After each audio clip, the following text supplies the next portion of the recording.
So I want to ask you our Yes. truth or trap question. So it's a segment I have here on Girl Wake Up where I throw out a statement that we may hear in this issue, and you tell me, is it truth or is it trap?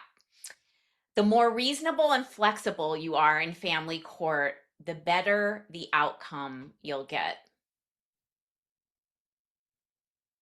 True. Okay.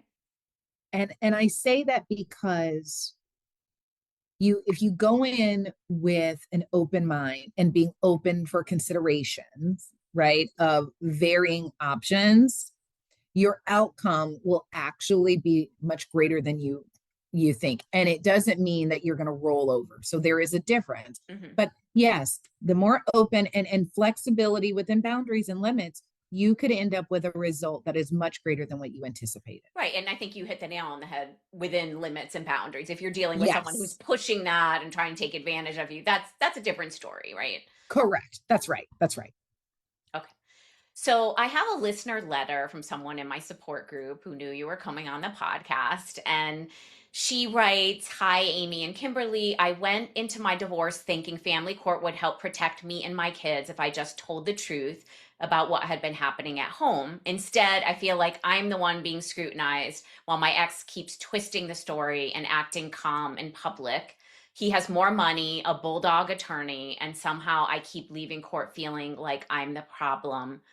What should I do?"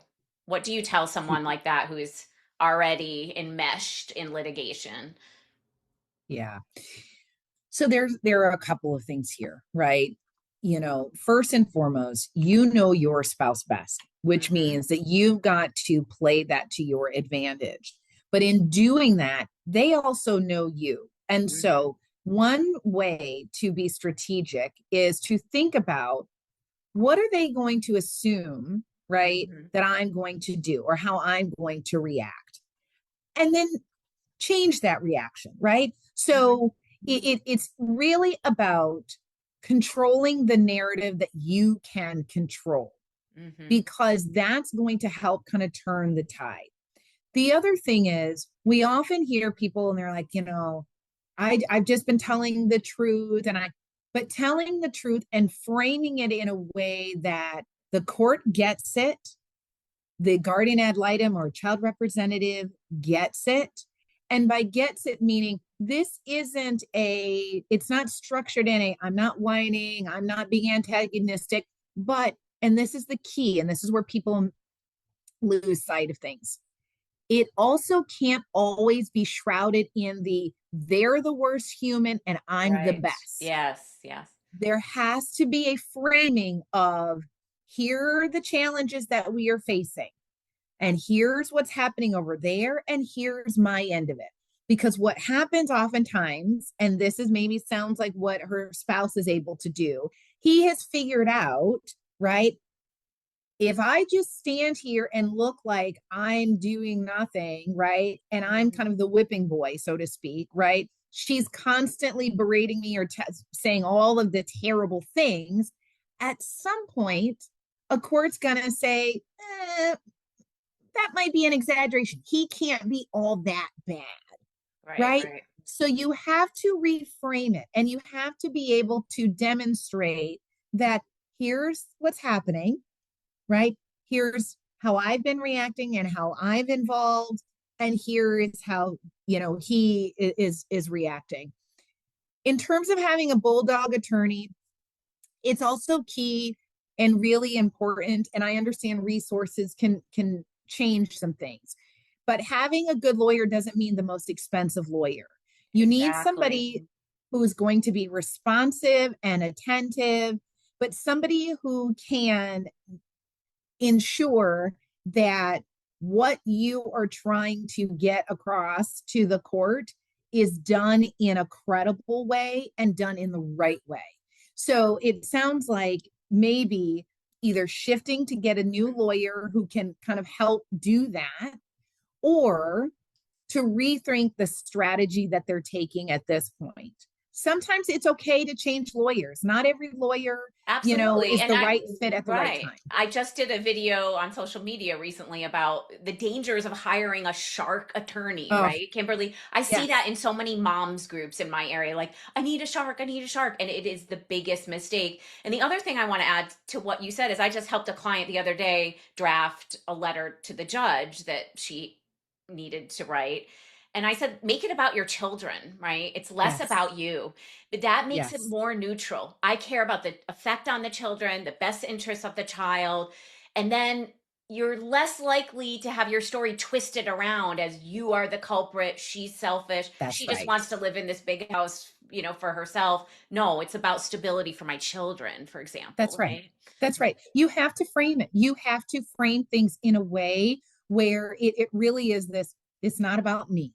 This isn't about me, especially Right. when it comes to things relative to the kids, but making it as a directive. And I know that that's hard. As a mother, it's very hard, right, to kind of pull yourself out of that space and try to say, okay, truly, this is what would make the most sense, right? Because there is a part of us, that really contends that the way we see things is best for them. But you have to be able to pull out and say, this is why in this scenario, this makes the most sense. But Right. my heart goes out to the listener, because it can be very devastating to feel like you keep going in and you keep getting, Mhm. kind of a result that you didn't expect, and that the other person continues to kind of, get away with things. Mhm. Mhm. Maybe relook at the strategy, try to pivot. Yeah, you But need the to have a other, strategy. And that's you why, have to have a I strategy. bang this drum daily that you cannot rush into these things, rushing into hiring a certain attorney, rushing into a process that isn't the right one for No. you, because this is kind of what happens. And I'm not blaming the listener for we don't know if she rushed in or not, but this can happen often. Then you realize, oh boy, did I make a mistake? I wasn't thinking this Yes. through, right? That's right. That's right. And as we started out this conversation, this experience is not fair, right? Mhm. As you would think it should be in many ways, right? And so preparing yourself for the expectation and leveling set the expectation of, okay, there will be results that I don't necessarily like or agree with, but I understand how we get from point A to point B.